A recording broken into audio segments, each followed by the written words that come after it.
Welcome back, all of our bench warmers, and this is Off the Bench. I am Evan, and I am here with my co-host Tony. We're talking about Wrestlemania Night 2.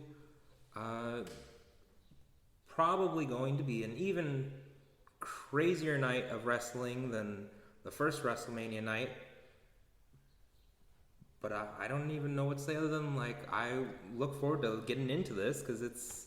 Well, one of the things you said during the last show for day one was you would almost expect to be shocked at the outcome of certain matches and things like that. But let's get into it. Give us a preview of every match on day two, and then we'll talk more about it. All right, so Wrestlemania Night 2, we've got, 8 matches. So about the same amount of segments as the first night. We've got a lot of big singles matches this night. All right. We've got Edge versus AJ Styles. We've got the Raw Tag Team Championship, which is RK Bro, aka Randy Orton, and Matt Riddle, versus the Street Profits versus Alpha Academy. We've got Bobby Lashley versus Omas, which is going to be just two big guys fighting each other and destroying the ring, probably. We've got our first of our celebrity matches of night 2, in that former NFL punter, now current podcaster and WWE commentator, Pat Mcafee, is going to be facing off against Austin Theory, who's kind of, in my opinion, Vince McMahon's lapdog. It's the best way to describe him, I feel like. Then we've got our second celebrity match of the night. This is a big night or a big weekend for celebrity matches, it seems. All right. But we've got and I know that we don't necessarily curse on this show, but I feel like we have to for the name of what he does. We've got, from the show Jackass, we've got Johnny Knoxville going against Sami Zayn in, I believe, a no-holds-barred style match, no disqualification. Then we've got the women's tag team Fatal 4-Way championship match. Okay. We've got the champions, Queen Zelina and Carmella, going against Sasha Banks and Naomi, versus Liv Morgan and Rhea Ripley, versus Natalya and Shayna Baszler. So a lot of names there. Yes. And then what is confirmed as our main event for night 2, Brock versus Roman in a champion versus champion winner takes all match. I'm not sure if it's a unification match or if it's just... But we'll talk about that a little bit later. Before we get into talking about individual matches, I just want to point out real quick, there is 2 championships in the WWE that are not, on the main card, that are not being defended. And that's the United States Championship, the Intercontinental Championship. And who hold those titles? So Finn Balor right now, because you guys can't see it, but right now I'm wearing a Bullet Club t-shirt. He was the very first leader of the Bullet Club ever. Came into WWE 5 or 6 years ago and just something like that. Tore it up in their developmental brand. Didn't make much of a name for himself on the main roster.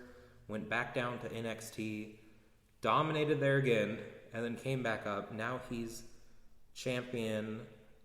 He's U.S. champion over on Raw. He's got a feud too right now that he's going on. Who's he feuding with Damian Priest, who was in a high-profile match last year at WrestleMania. He and Bad Bunny, who's one of the bigger Latin music stars right now, faced off against The Miz and John Morrison last year. And when we talk more about celebrity matches a little bit later, talk about, that was one of the best matches of that whole entire show. Okay. And then the Intercontinental Championship, one of the most prestigious championships that's ever been in the WWE. It's been around. It was around when I was still about your age. You have legends like the Honky Tonk Man, Mr. Perfect, Macho Man, the Ultimate Warrior, guys like that who Well, held his even title. At one point, Steve Austin had that belt. I think he beat Owen Hart for that belt. Yes. And then, like, right now, Ricochet is currently holding it. I think he's a great superstar. I think he's finally getting his push, which is really cool.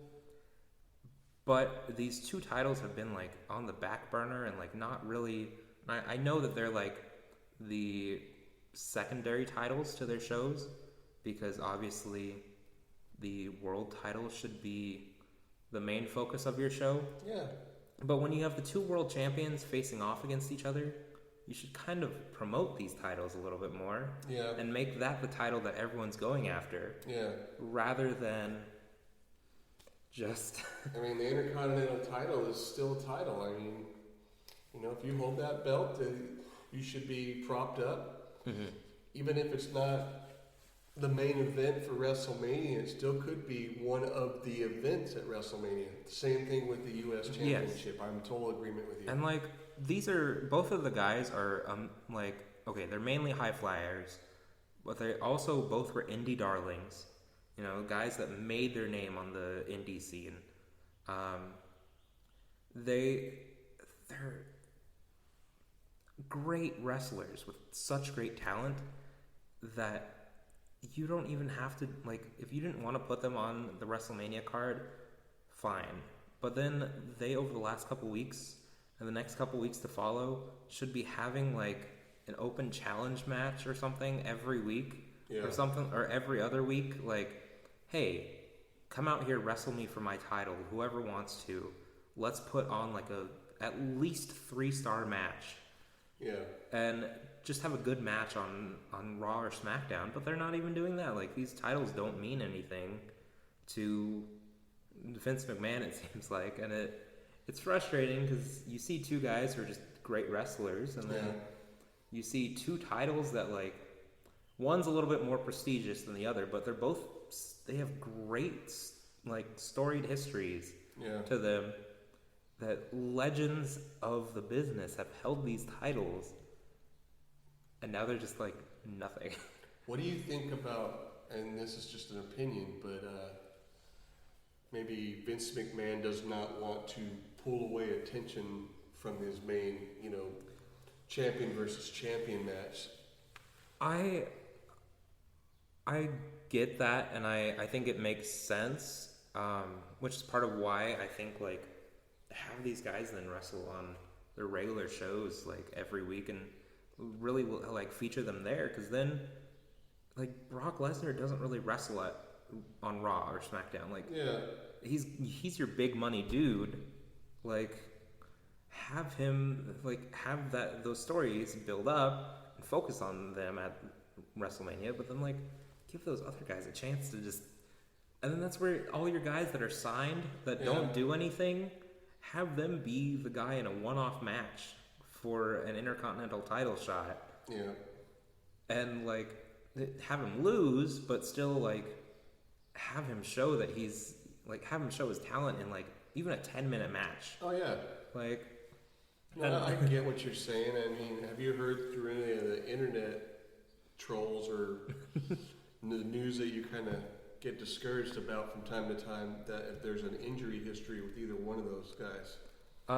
More Balor than Ricochet, but Balor hasn't been injured in a while, and he's still on TV a decent amount, but he's having, like, the same match against the same person, like, every week, and they're trading who wins. Oh, wow.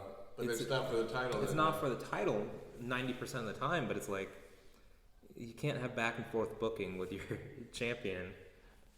And it's just one of those kind of frustrating things, because it's, even their developmental brand is doing a lot better at this kind of stuff, and their secondary title is arguably even getting more, like, attention and focus than their main card title. Okay. And while both titles are, you know, getting attention down there, and they're actually doing really good with, you know, people that maybe haven't been wrestling that long. Sure. Like, it's crazy that the developmental brand is doing better at some of these things than you're doing with your main event. You think that's like your main card. Maybe something like what you're describing here with them not being, at least, not featured necessarily, but being put in the WrestleMania program, that maybe there's a lot of defections to AEW? I think that might be a big part of it. AEW right now, over the last 6 months, has signed probably at least 10 former WWE wrestlers, people that were underutilized for the most part. Some of them not so much. There's guys like Daniel Bryan and Adam Cole who were top-level people in their roles, whether it was in NXT or on the main roster. Yeah. Like Daniel Bryan, if he stayed with WWE, would be a future Hall of Famer for them. But like that situation, it's just guys who love wrestling. Yeah. And they're going somewhere to get more wrestling than they do normally. As to where you have other people like Keith Lee and Tony Storm. Like Tony Storm just debuted the other night on Dynamite. Okay. She was barely used in WWE, and now I feel like she's going to get all this exposure and all this usage in AEW, and it worries me. Like, you have two guys who are indie darlings who made their name on the indies as your champions, that they could leave if they wanted. Yeah. Like, they'll do well. They could leave and they could go back to Japan and wrestle there.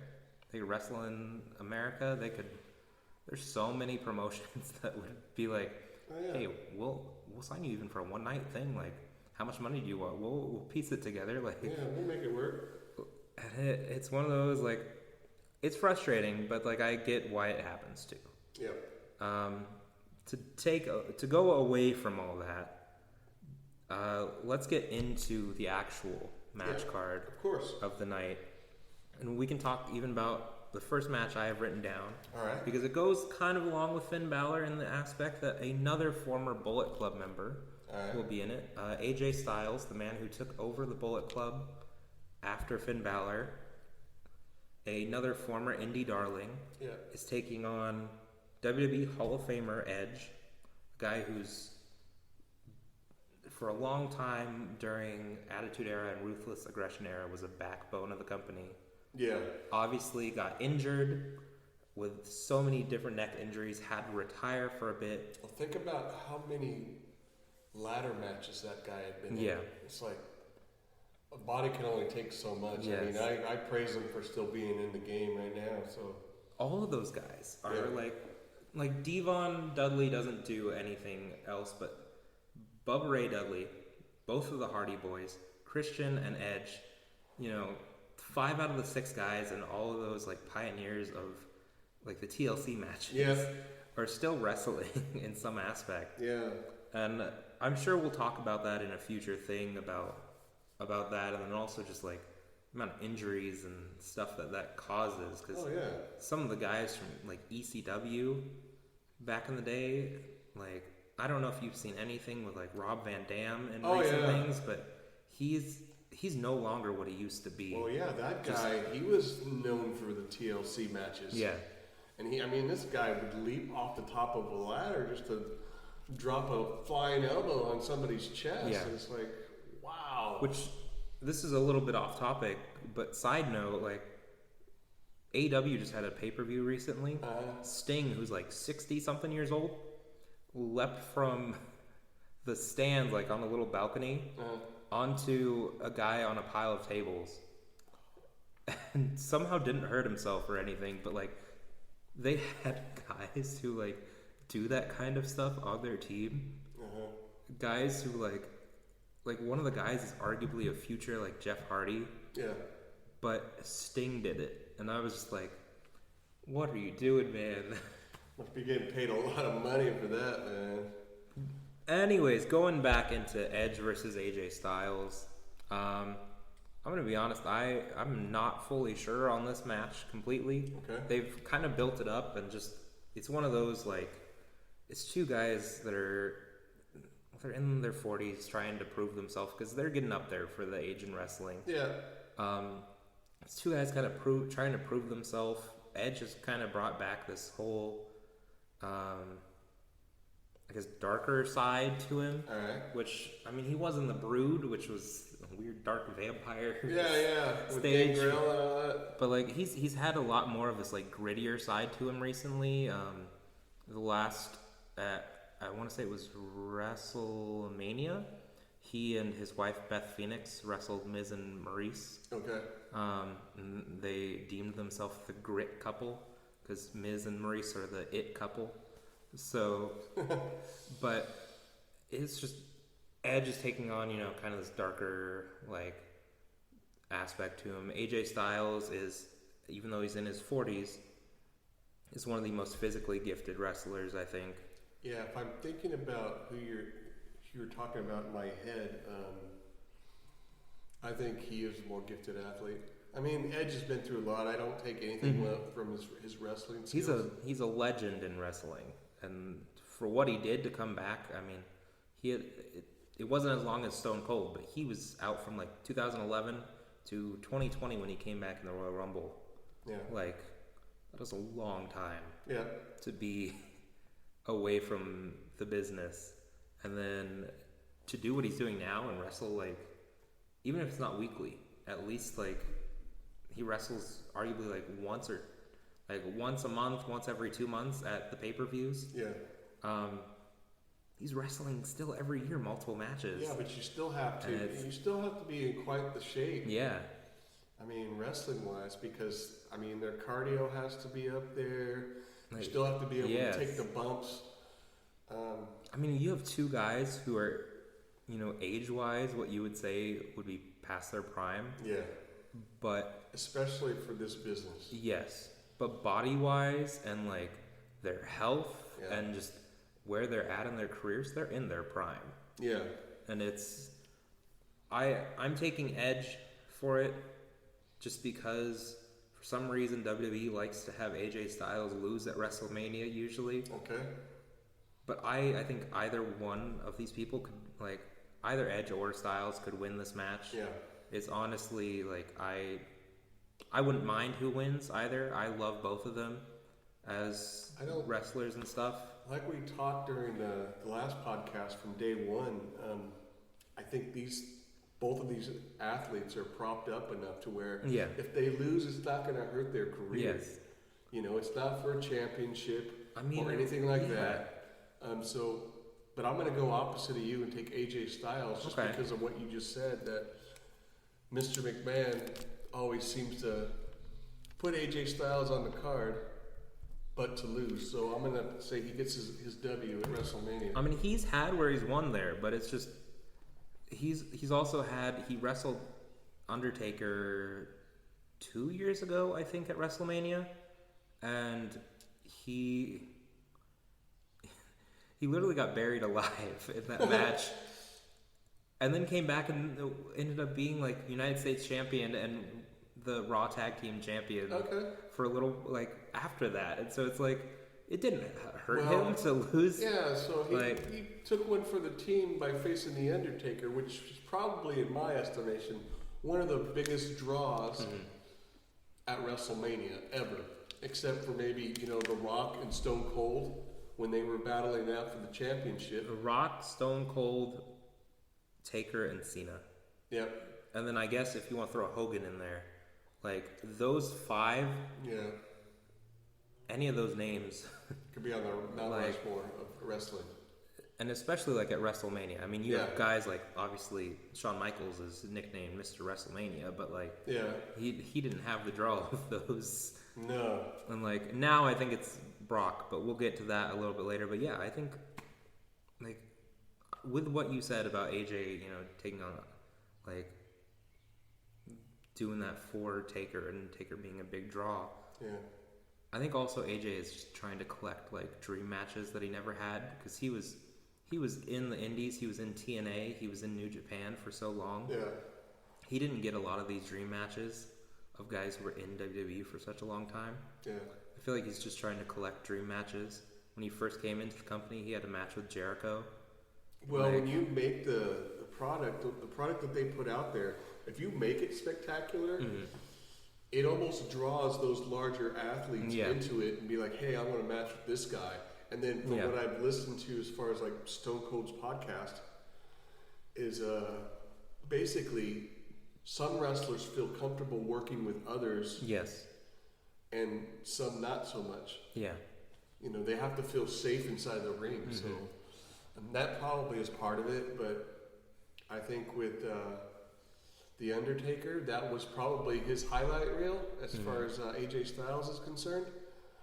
But, I mean, I think everybody was going to be probably pulling for Edge because he is a Hall of Famer. He is a legend.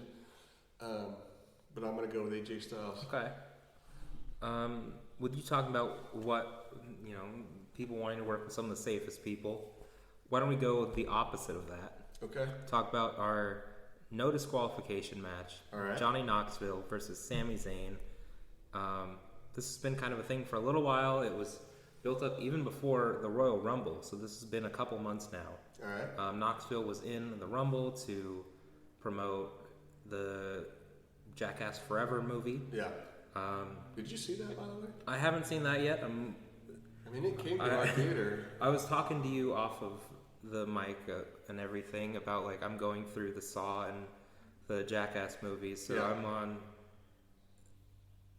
Jackass 3 or something like that right now. So I'm trying to watch them all before I get to it. Yeah. And, like, my family's got Paramount Plus, so why not just watch it eventually after? Yeah, why not? But, they built up the story basically of like Sami being like, you don't deserve to be in the ring and everything. And Sami was one of those indie darling guys who came to WWE's, made a name for himself. Like, he's one of the more gifted wrestlers in the ring. He's also a pretty good storyteller. But they've gone to, obviously, Johnny Knoxville is Johnny Knoxville. And he's done things where, like, he leaked Sami Zayn's phone number. Mm-hmm. So you have everyone contacting Sami Zayn and storyline. And, like, they've obviously done, you know, the pranks on Sami Zayn and just different wacky things like that. Yeah. He helped, Zayn was Intercontinental Champion. Knoxville helped Ricochet beat Zayn for the championship. That was the last time that the Intercontinental Championship was on TV. Oh, wow. And that was, like, maybe 3 weeks ago, 2 or 3 weeks ago, something like that. Before that, it was around Zayn's waist, but it wasn't important. But I mean, this is one of those matches, I look forward to it because it's going to be crazy. Yeah. Celebrity matches, I kind of mentioned it earlier, but celebrity matches are either really good or really bad. You have some people, like I don't know if you ever watched Arrow, but Stephen Amell, who played Green Arrow on the show, he's done a couple more things with wrestling, but he wrestled Cody Rhodes actually at a SummerSlam one year in a tag team match, and he put every bit of effort into that match. Okay. It wasn't a perfect match, but he was like, if I'm doing this, I'm really going into it. Yeah. Last year, Bad Bunny, Latin music superstar, was in a match with Damian Priest as his tag partner against The Miz and John Morrison. He also was in the Royal Rumble this year as a surprise entrant, which was crazy shocking. But he hit a pile driver in the match. Okay. Like a move that was done by a lot of guys in the 90s and stuff, but like it was like a flipping, like sunset flip pile driver. Oh, and it was like, where was this guy? Like, how did he get trained this well that he's doing that? And I think this match is going to be good for Knoxville because I don't think he has that ability to do those. No. But it's a match built for wacky situations. And he can use weapons and everything. That's what he is built for. Yes, he's a sick dude. Yeah, in a good way, because he provides definite entertainment for everyone. He's meant for this industry in an aspect, and he's meant for this kind of match. So I think it's going to be fun because they're going to use weapons. They're going to use wacky things. Yeah. We're probably going to get references to the Jackass films. Yeah.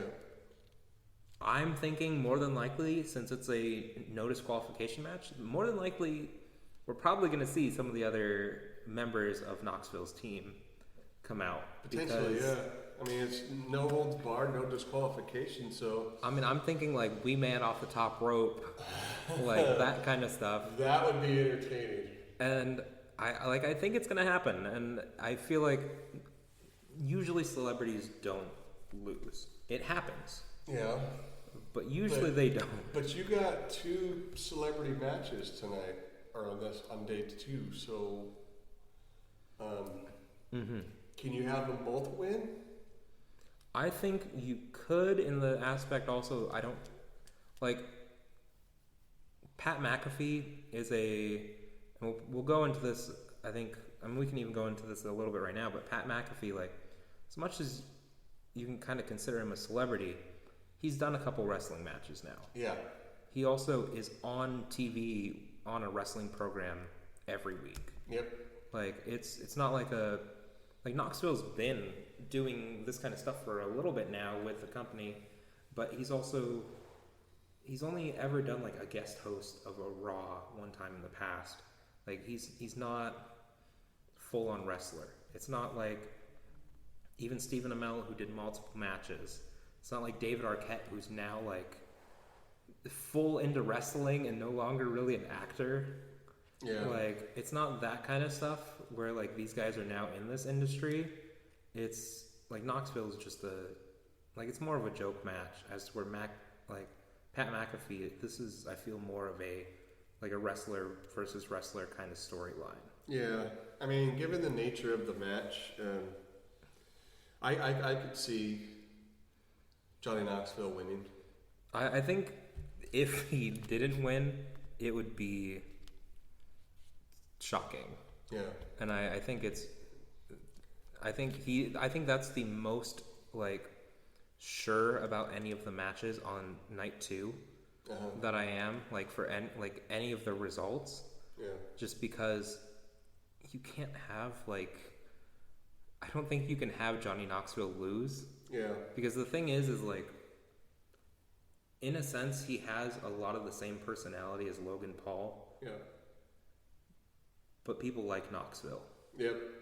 Because like, part of it's maybe nostalgia, but part of it also is just like, I don't know if it was just like, because he's playing the good guy in a situation too, and like, it's just a little bit different situation. And so I think people want Knoxville to win, and so more than likely he's going to win, because at the very least you have to have some matches in WrestleMania that makes people happy. Yeah. I mean, it's the biggest show of the year, so. I mean, like you were stating earlier, Pat McAfee's been in the game for a little bit. He's had some matches, and he's an athlete. Yes. So, with this being a no disqualification, no holds barred match, I think that's right up Johnny Knoxville's alley, and fits into what he needs to do. And even if it is, as you were saying, maybe bringing out some of his Jackass cast members, maybe a sneak attack on his opponent. I mean, like, you have like Steve-O in like a ski mask or something, just whacks Sami Zayn with a chair, and then, or something dumb like that. I feel like it could happen. The whole idea of Wee Man coming out the top ropes, that would appeal to me. I mean, I feel like all that kind of stuff could happen. I don't think it's going to be in the ring very long. I mean, considering what the match is. I definitely don't think we'll be in the ring very long. There's another match that we'll talk about a little bit later that I don't think is going to end in the ring. But before we get there, why don't we talk about the other, like, I put air quotes around this, like, celebrity match. Pat McAfee is going to face Austin Theory, and as I said at the top of this podcast episode, Austin Theory's kind of been like, I don't necessarily want to say the lapdog for Vince McMahon, but he has been, in the sense that, like, He's just trying to get Vince's approval. Oh, so he wants to join the, from back in the day, this is an older reference, the Vince McMahon's Kiss My Ass Club? I'd say that.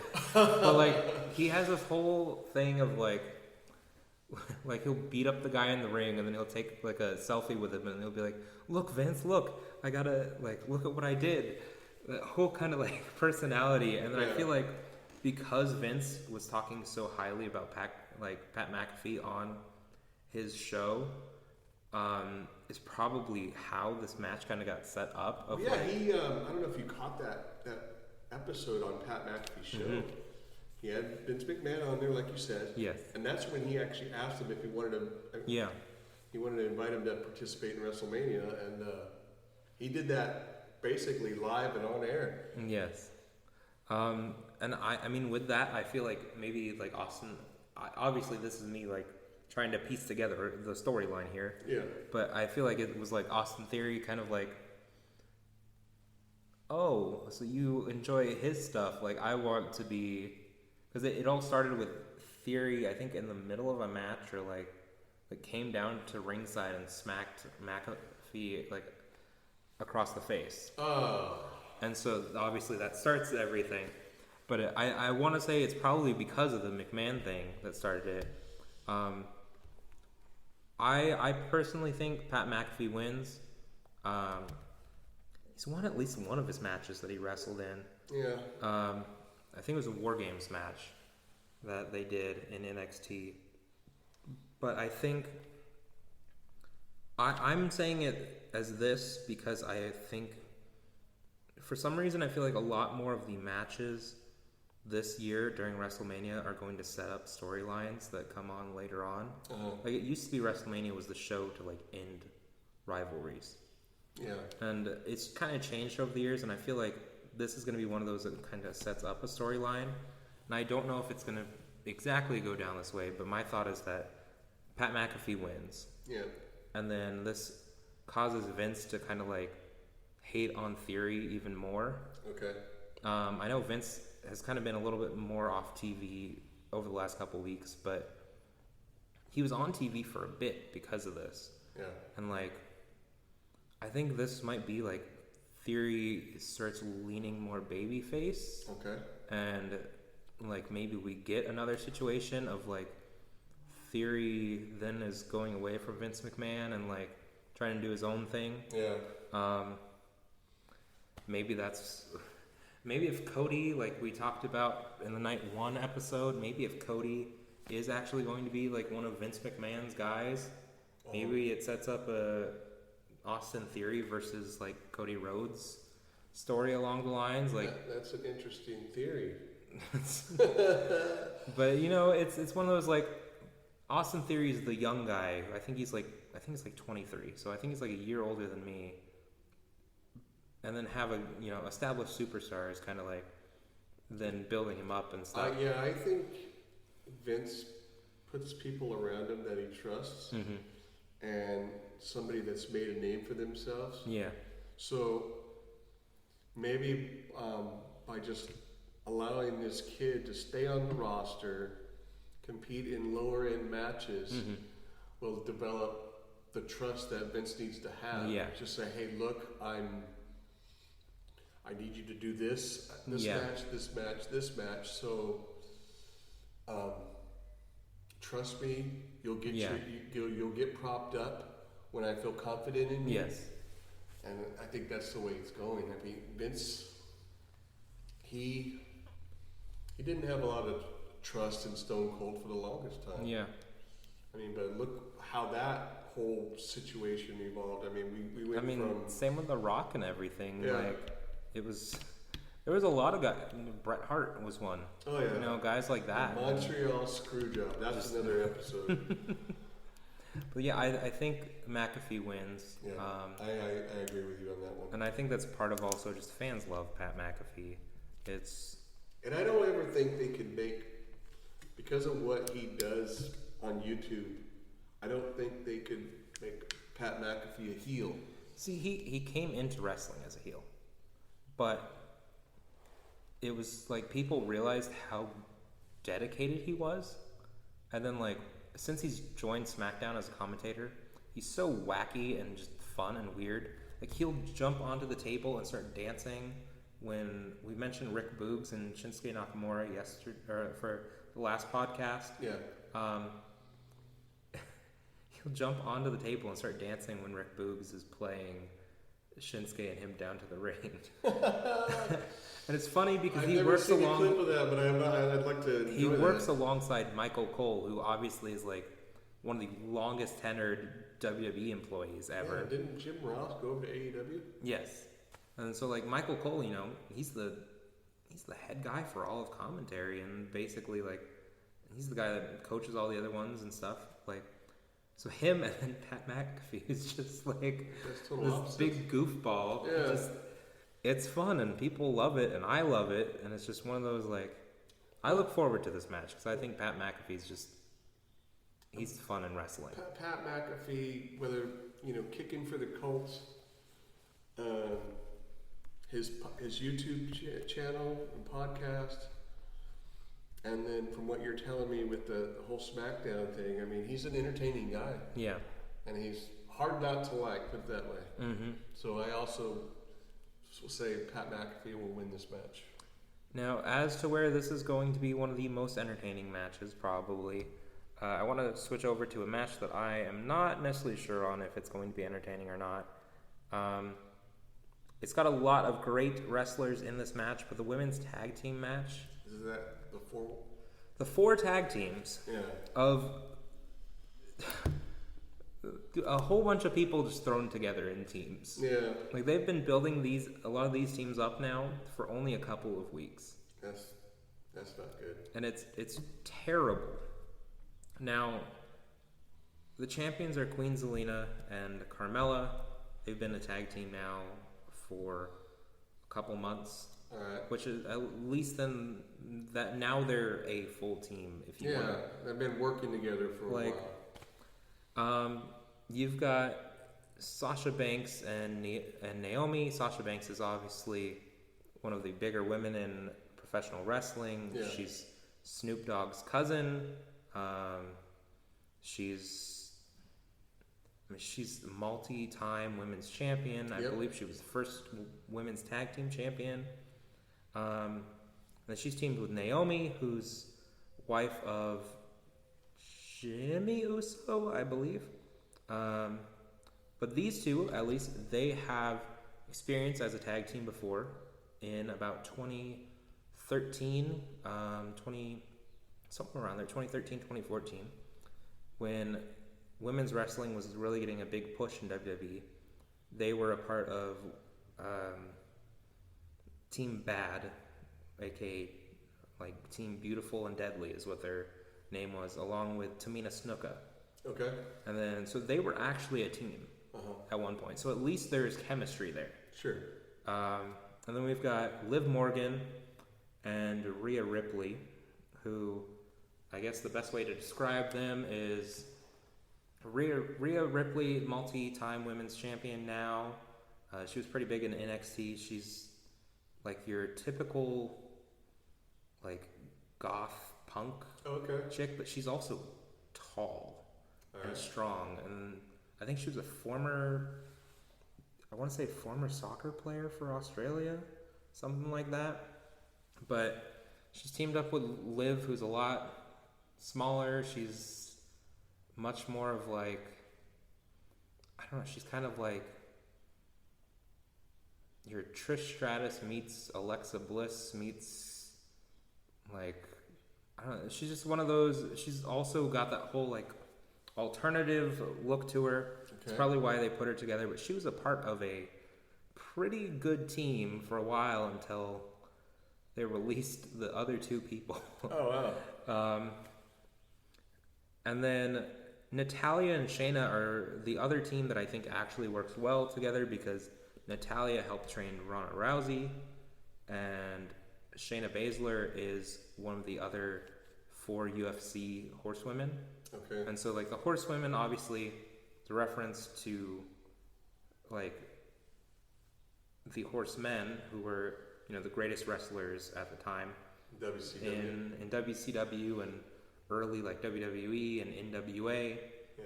And the horsewomen were Becky, Sasha, Charlotte, and Bayley, All right. who were dominating NXT. And then you have the UFC horsewomen, who was Ronda, Shayna Baszler, Jessamine Duke, and Marina Shafir. I don't remember exactly her name, but you had those four, and so like at least Shayna and Natalya kind of have a little connection there. Yeah. All these teams though seem so thrown together, and they're all very talented women,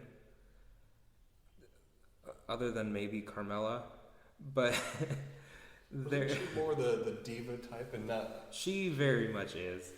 Yeah. You should have those kind of people in your company, but when she's next to like everyone else Yeah. in the division, it kind of shows. Now, who again is partnered with Sasha Banks? Naomi. I'm gonna pick them to win. I think I put them kind of as one of my thoughts, or Liv and Rhea, and just I think Liv and Rhea might win it for myself, like my choice, just because I feel like I don't know, I feel like WWE's pretty big on Rhea, and a lot of fans really want Liv Morgan to win a championship because she hasn't yet. Mm-hmm. So I feel like that could be one of those, like, let's make everyone happy at WrestleMania. But I also do agree with like the Banks and Naomi thing. Like, Banks is a great superstar. She's one of their biggest names. Yep. And Naomi, like, a lot of people love her. She's one of the most physically gifted women in the whole entire company. They have like actual chemistry. So I mean, I could see either one of them win. I'm gonna go with Liv and Rhea just to change it up, separate it a little bit. Yeah, no problem. I'll circle the one that you want, and then I'll keep the one that I. But it's one of those where, like, I feel like this is almost anyone could, and I don't think it's gonna really matter because I feel like they do such a bad job with. Anytime they had a team, they either broke them up or released them. I think anytime you have to throw 4 teams into one match, it's almost. I mean, is there going to be 4 competitors in the ring at once? I don't know, because WWE's really weird about their whole like triple threat and like 4-way tag matches and stuff, because they've done where they have someone from each team in the ring at the same time, and they'll just tag out to their teammate and stuff. Yeah. But they've also done where only 2 competitors from 2 different teams are in the ring, and then the other 2 teams are like on the corners, both of the members, and they have to like hope that they can tag in. Yeah. And I hate that idea. Yeah. But like, who knows what they'll do, because I think that will add to it if like. I imagine the champion team doesn't have to be pinned to win the match. Yeah. That's the same thing that's gone with like the fatal 3-way. Yeah. Which I mean, in talking about that, then we can go into our Raw Tag Team Championship match, because that's a triple threat match. Okay. I think they're gonna have all 3 of these teams though go at the same time, just because they're all, in my opinion, great teams. We have RK Bro, the champions, going into this match. Randy Orton, obviously a legend in wrestling. Yep. He's teamed up with former UFC fighter Matt Riddle, who's in. Who it's kind of funny because you have the straight man and like the straight serious man and Randy Orton, and then you have Matt Riddle, who is very well known for doing certain substances. Okay. We'll say, and like. That being a very joke part of his persona. Yeah. Just being a major goofball. So it's a weird combination, but they've been together for almost a year now. And they're great. And Randy loves it, which is nice to see them happy. Yeah. And then, I mean, Randy's getting up there in age. Yeah. But he still looks great. I mean, some of the highlights I've seen, he can still physically perform. He's got some decent mic skills. I think too, he knows now at this point, like even if he was to play bad guy, people are still gonna cheer for him because he's a legend. Yeah. So he can't really be a bad guy. Yeah. We've got our other two teams. We've got the Street Profits, which is Montez Ford, the husband of Bianca Belair, and arguably one of the most explosive wrestlers. He's got a frog splash that I swear he's like when he jumps from the rope, it feels like he's like 10 feet up in the air, coming down on. So Eddie Guerrero-ish. I'd even argue that it's almost a better frog splash. Okay. I would maybe compare it to like Rob Van Dam's. All right. But with more height. Wow. And then his teammate Angelo Dawkins, who I think was a former collegiate wrestler. He's been in the company for a long time, but he's more of the powerhouse for their team. And then you have the very much more like the greatest, what was called the greatest tag team in the world, our Angles like team. Basically, you have the Alpha Academy that's got former collegiate champion wrestler, well, it's not his real name, but he goes by Otis. And then you have Chad Gable, who was an Olympic athlete, Olympic wrestler. And those two guys came together not that long ago. They were champions also not that long ago. But they've been close friends for a while, and it also makes sense that two guys who had actual wrestling backgrounds and achievements come together. So it's as for where we had the last match that we talked about, where it was a bunch of teams that felt like they were thrown together. Yeah, these are three teams that make really good sense together. How long has Orton been partner with? With Matt Riddle. Matt Riddle. It's been, I feel like, almost a year.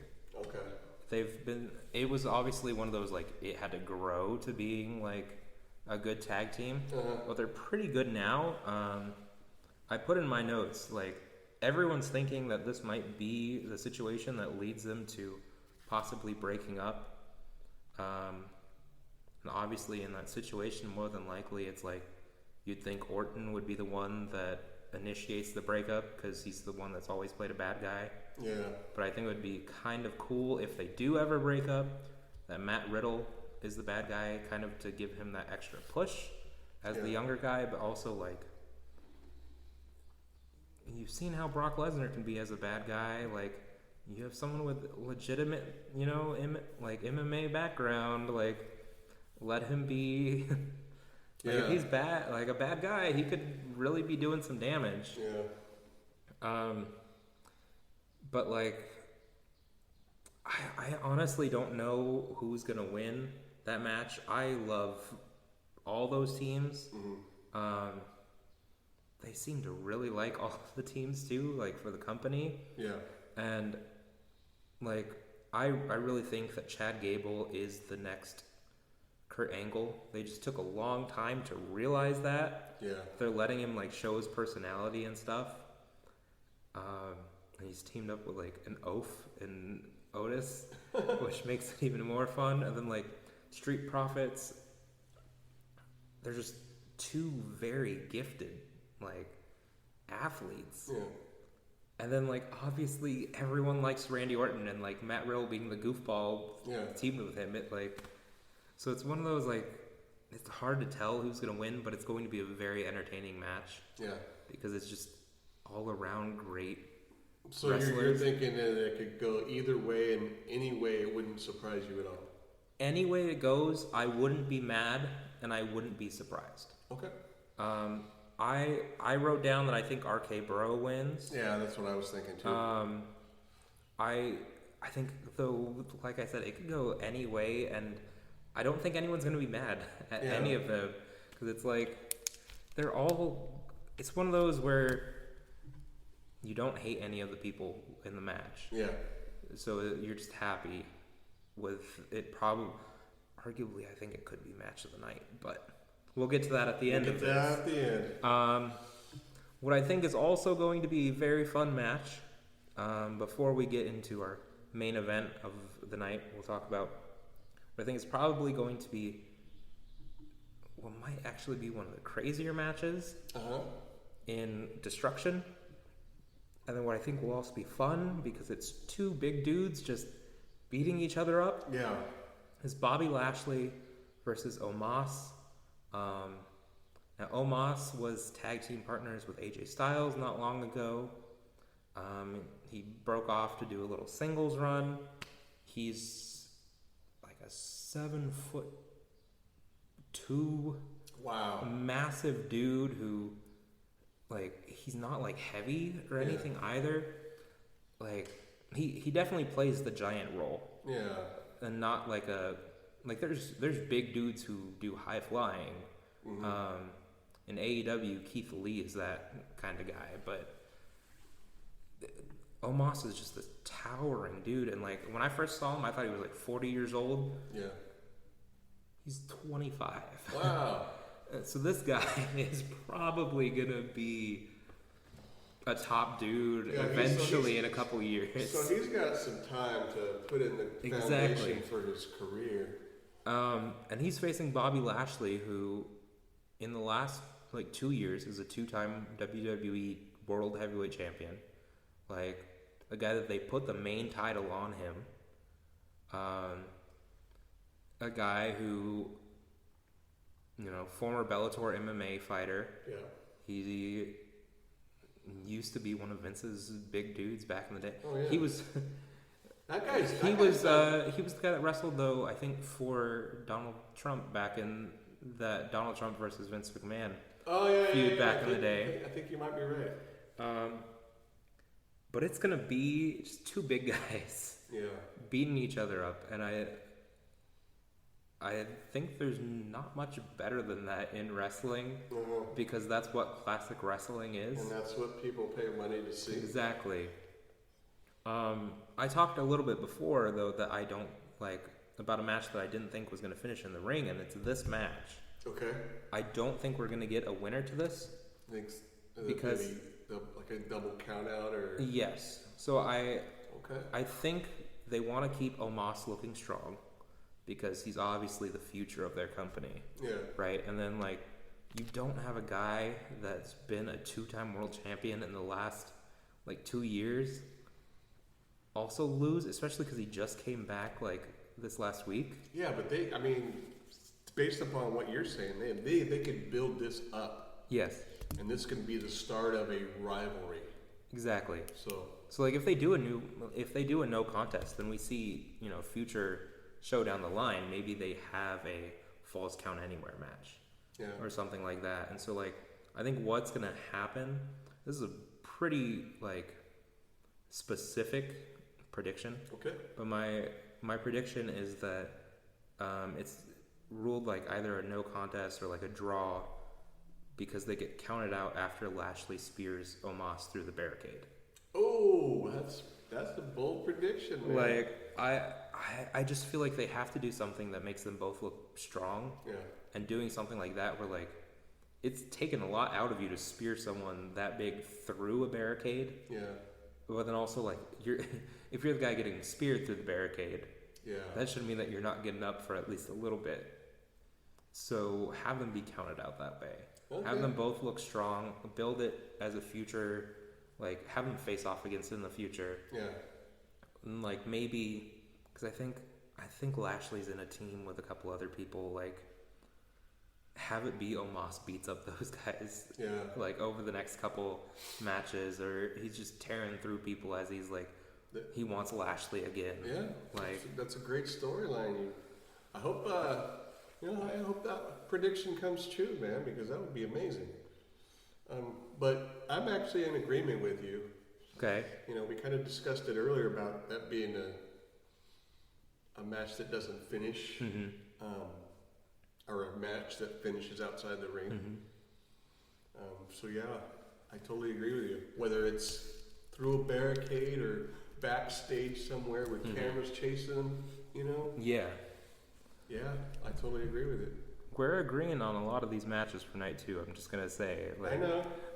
But I think it's just one of those, like, it seems more obvious, I feel like, in night 2 of what might happen, or like it's so unobvious, like so out there of what could happen, that it's one of those like we kind of have the same ideas that we don't know, so we're going along with each other. Yeah. Because like I said, we had one match where I don't know who's gonna win. Actually, a couple, but then it's like there's other matches where it's like it's a no doubter. Yeah. Like Knoxville is gonna beat Zayn. Well, you did predict Edge beating AJ Styles, and I took AJ Styles, so... Yes, so we do have that one. And I did choose against you in the women's tag team match, but also, like, I don't know about that one. I mean, to me, that one's based upon how you explain each team, that one's a crapshoot by itself. But let's get on to the main event. The main event, and what I think might also be one of the more obvious choices for winners, we've got the champion versus champion match, Brock Lesnar versus Roman Reigns, two of the biggest draws in all of sports entertainment.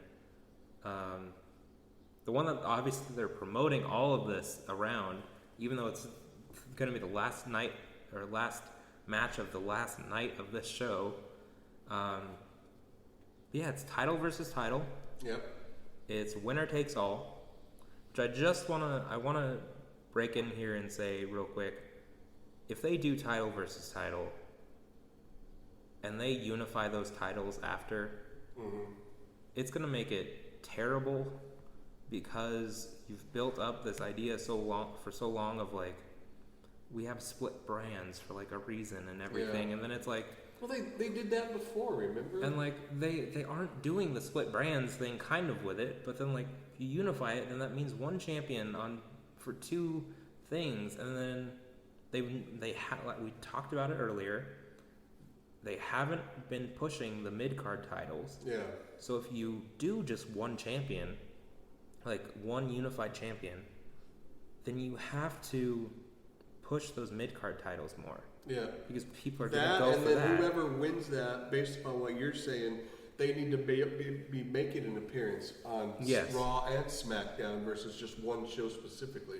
Yes. So like my personal opinion is like, have the guy have both titles, but don't unify them. Like he's obviously going to have to appear on both, but have it be then you can have him at a pay-per-view defend two titles.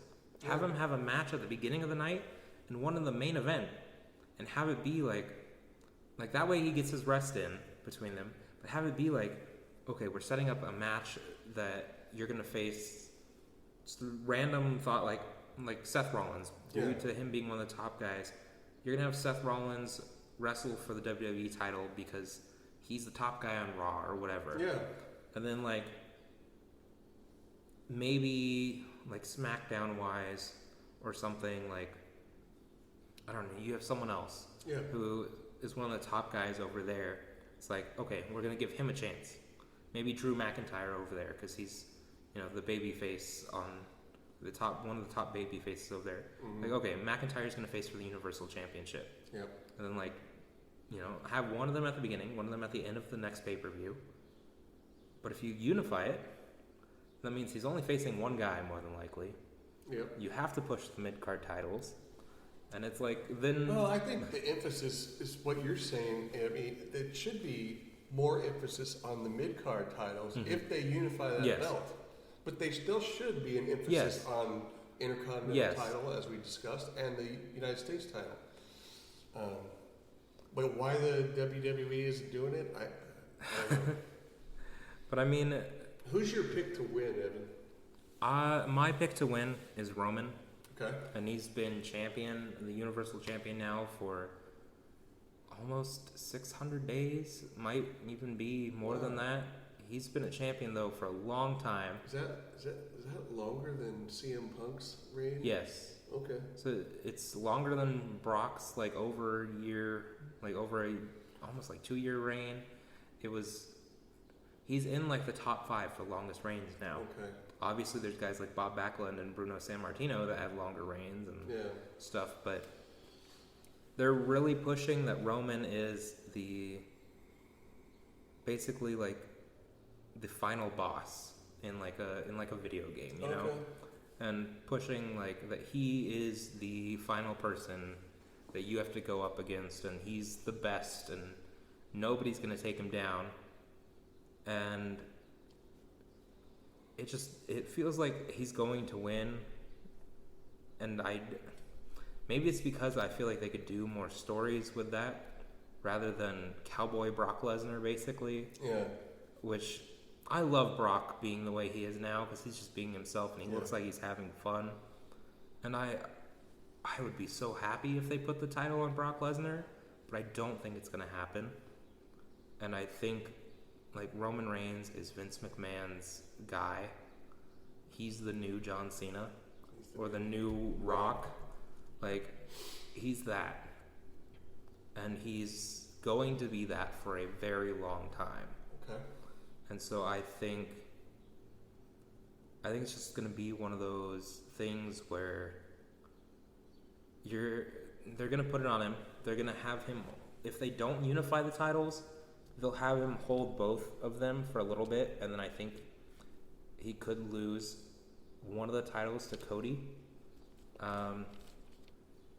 or even to Seth.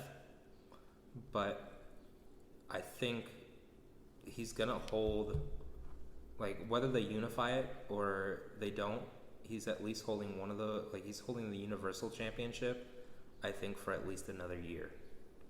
That's an interesting take. And I believe it's all going to build up to eventually Roman versus Rock for the title. Oh, that next WrestleMania? Yes. Good take. So it's the only time WWE, I think, is actually doing long-term storytelling in a good way. Yeah. Because when they try to do long-term storytelling, they do like Charlotte Flair and Ronda Rousey, where it gets stale.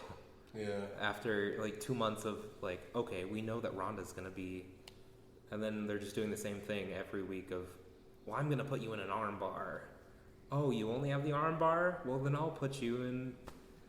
So I think they're just gonna actually keep it on him. Even though I want Brock to win, I think Roman's gonna win, and I think he's gonna hold on to these titles. I think he's going to hold on to the Universal title for forever. At least until next WrestleMania. Okay. Which seems like forever because that would be 3 WrestleManias in a row. Yeah. If he holds on to it. So. Yeah. So I'm gonna go opposite of you. Okay. Because I'm changing it up. I like Brock Lesnar as an athlete.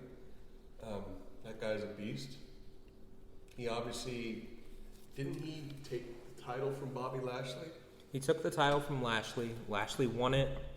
I forgot exactly how it all went down, but Lashley won it. And literally, like a month later or so, we see, Brock win it.